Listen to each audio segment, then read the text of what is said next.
The Casa Rizal Protected Landscape, also known as the Rizal Park and Shrine, is a protected landscape and memorial to the Philippines' national hero located in the city of Dapitan on the island of Mindanao.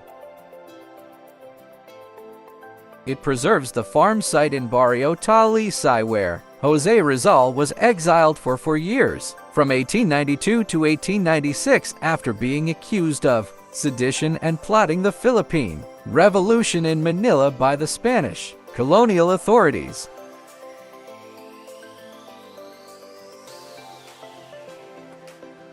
The protected area was established in 1940 as the Rizal National Park, covering an initial area of 10 hectares 25 acres through Proclamation No. 616, signed by President Manuel Luis Quezon.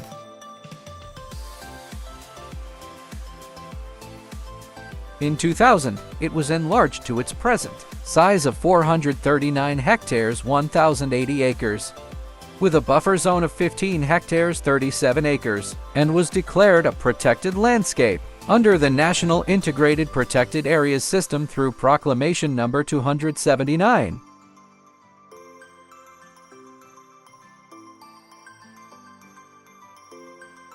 The Jose Rizal Memorial Protected Landscape occupies a hilly peninsula facing the Dapitan Bay in Zamboanga del Norte.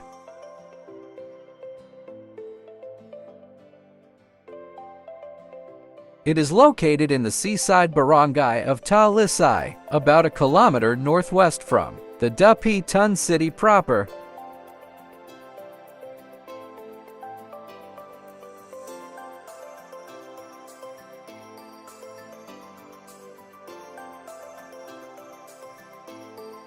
History. The 16-hectare 40-acre estate in Talisay was purchased by Rizal for 4,000 Philippine pesos after winning the Reales Loterías Españolas de Filipinas, in English, Royal Spanish Lottery of the Philippines, 2 months after arriving in Dapitan.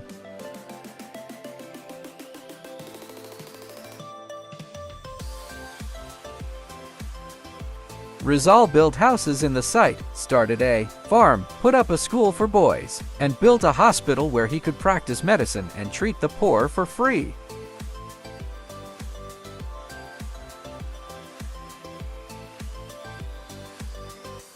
For 4 years, he worked as a rural physician, farmer, merchant, inventor, painter, sculptor, archaeologist, linguist, teacher, architect, poet, biologist, and environmentalist.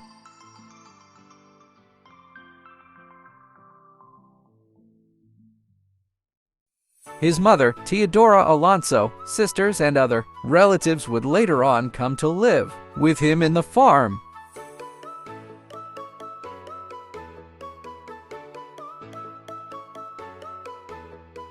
In 1897, after Rizal was executed, these properties were confiscated by the Spanish colonial government as indemnity to the state and transferred to the custody of Don Cosme Borromeo.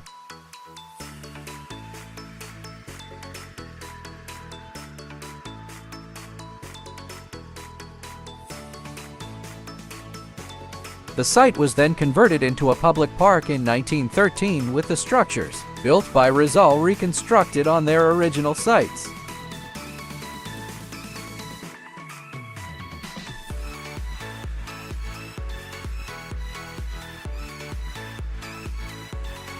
Rizal Shrine. The protected landscape area contains the Rizal National Shrine, declared in 1973 through Presidential Decree No. 105. It is a collection of 5 reconstructed houses of bamboo and nipa, originally built by Jose Rizal, as well as other auxiliary structures.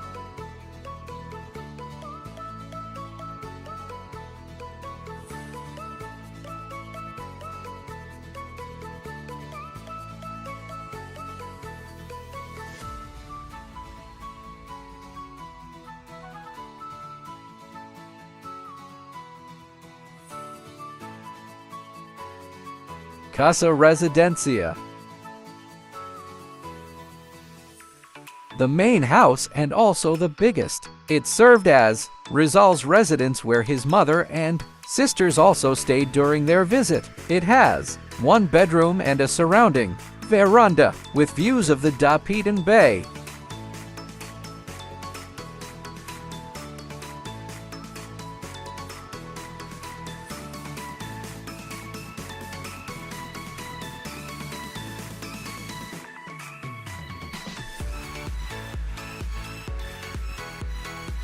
Casa Redonda.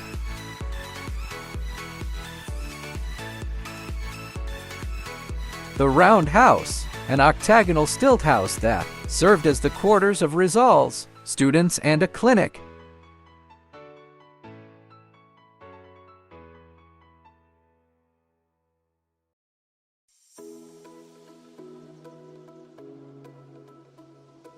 Casa Cuadrada. The square house, located at the base of a hill, it served as a workshop and secondary dormitory for Rizal's students.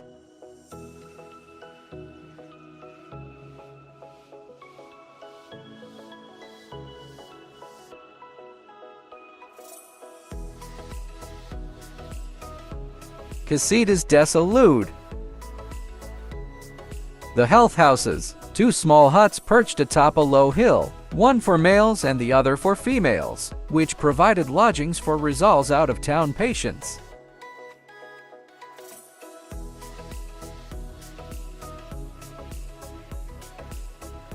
Cocina.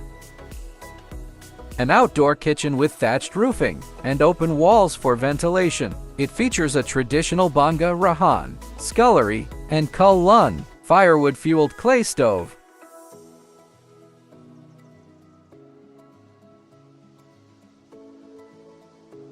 Casa Redonda, Kenya. A hexagonal shed which was used as a henhouse.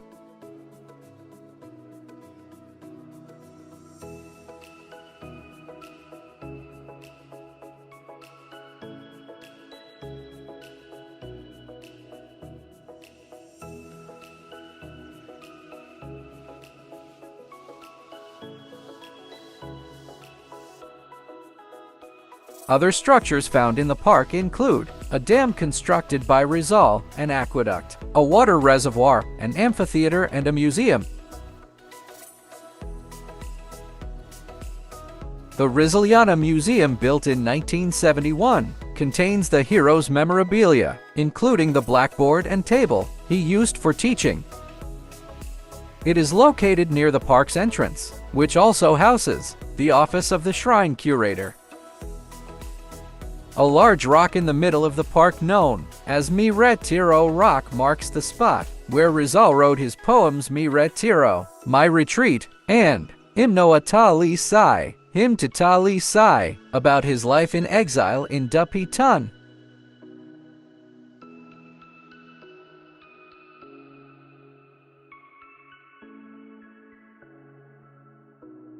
Accessibility. The protected landscape and memorial is located some 9 kilometers, 5.6 miles north of the Dipolog Airport. It is accessible via the Dipolog Oroquieta National Road and Jose Rizal Avenue in Dapitan, which also leads to the Cock Park and Beach Resort in Tagilon.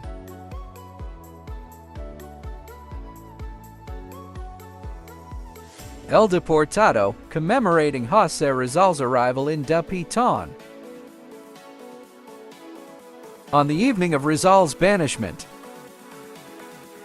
when Jose Rizal arrived in Dapitan on July 17, 1892, it not only marked the beginning of his exile but also the dawn of a fruitful chapter in his life. Just days before his arrival in Dapitan on Wednesday, July 6, 1892, Jose Rizal found himself standing before the Spanish Governor-General, Eulogio Despujol, at the Malacañang Palace in Manila. Rizal's heart brimmed with delight and gratitude as the Governor-General granted his plea to release his parents and siblings from legal charges, opening the path for their return to the Philippines from their asylum in Hong Kong. This act of mercy allowed the Rizal family, who had been expelled from Calamba, Laguna, due to an agrarian dispute with the Dominican friars in 1890, to finally find refuge in their homeland once again. The elation that José Rizal felt upon his family's long-awaited return quickly turned into bitterness, as the Governor-General's friendly conversation took a sudden investigative turn. Governor-General Des Pujol questioned Rizal about the presence of handbills in his luggage, to which he adamantly denied any knowledge. Rizal recounted this incident in his memoir, stating, "After some conversation, he, Des Pujol, said that I had handbills in my luggage. I told him no. He asked me who could have been the owner of the pillows and mats. I said my sister. For this reason, he said he was sending me to the Fort Santiago." The handbills in question were printed leaflets bearing the title Pobres Frailes, Poor Friars, which the authorities deemed derogatory towards the religious orders.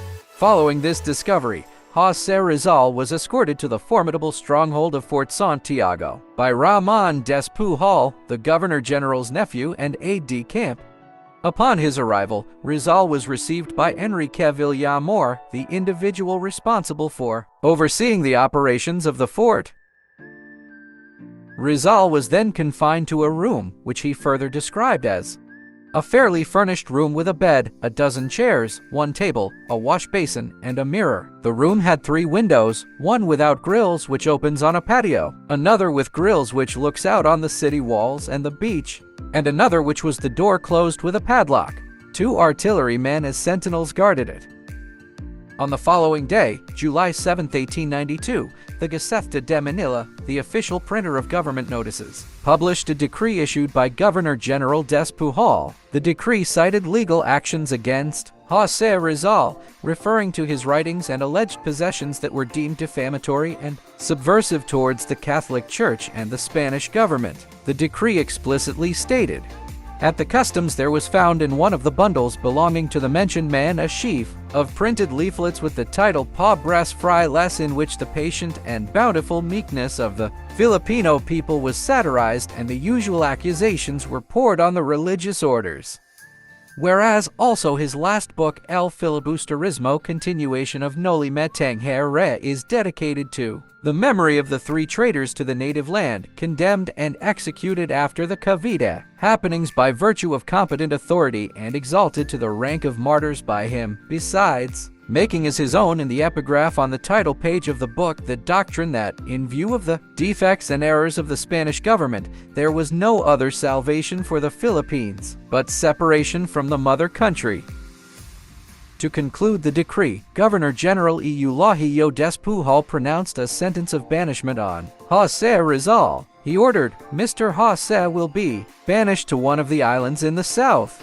His conduct on this occasion will be judged as it deserves by every patriotic and Catholic Filipino, by every righteous conscience, by every sensitive heart." José Rizal soon received the information regarding his place of banishment from the Spanish authorities. It was a secluded area in Mindanao referred to as Dapitan. On July 14, 1892, Rizal penned a farewell letter to his family expressing his sentiments.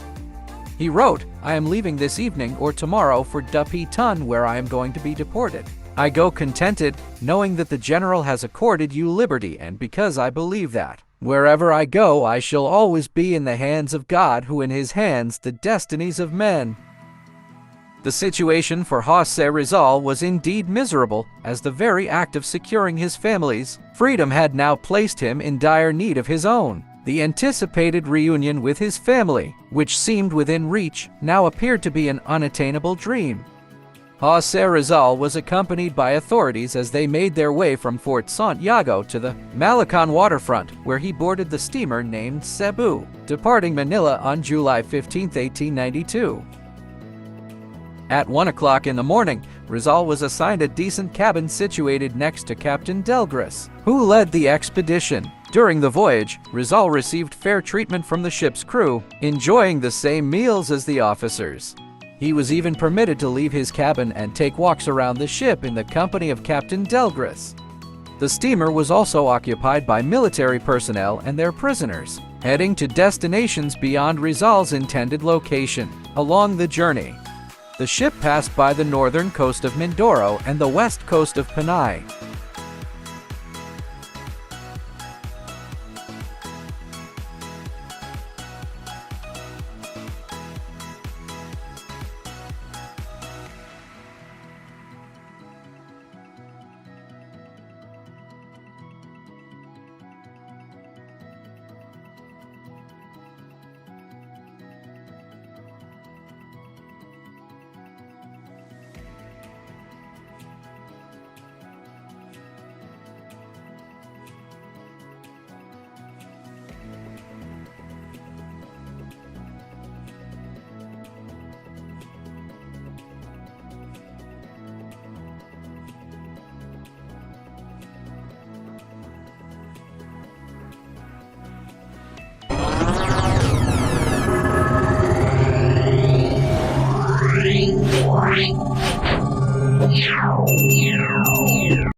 Arrival in Dapitan.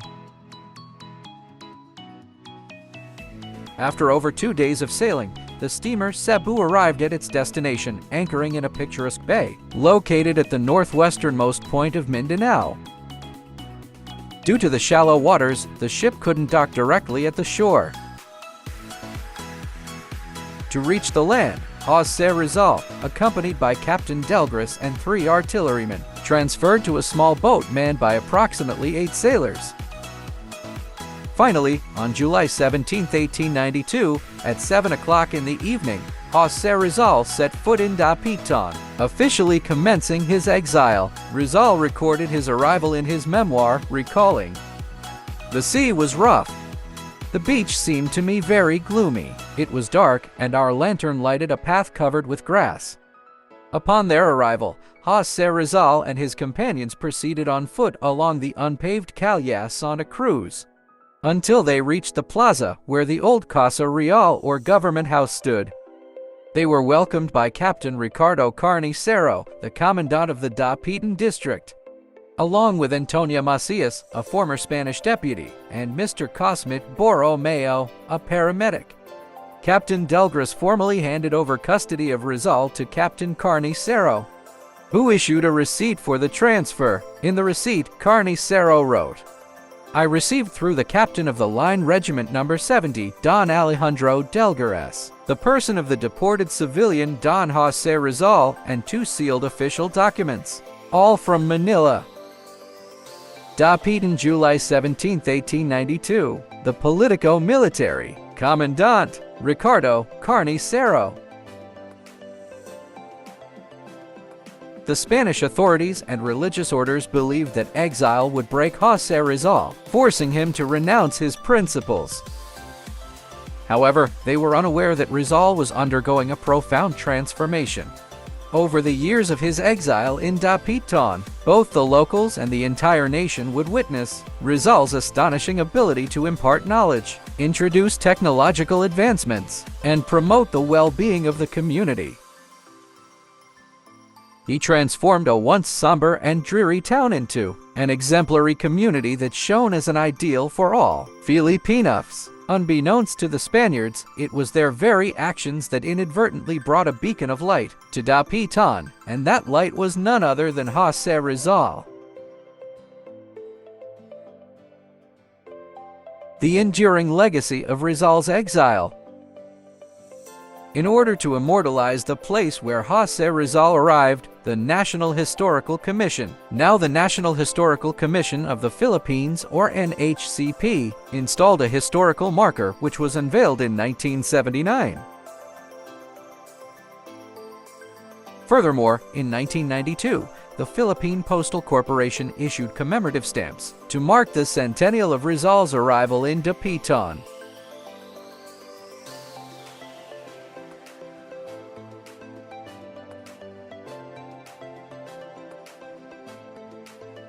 The local government of Dapitan City also played a part in preserving the historical significance of the event.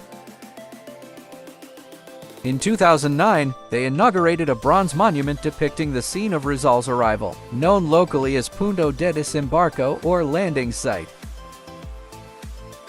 Additionally, the city government of Dapitan has recently organized an event called Revisitamos Dapitan 1892, which reenacts Rizal's arrival in Dapitan, allowing locals and visitors to experience and appreciate the historical moment.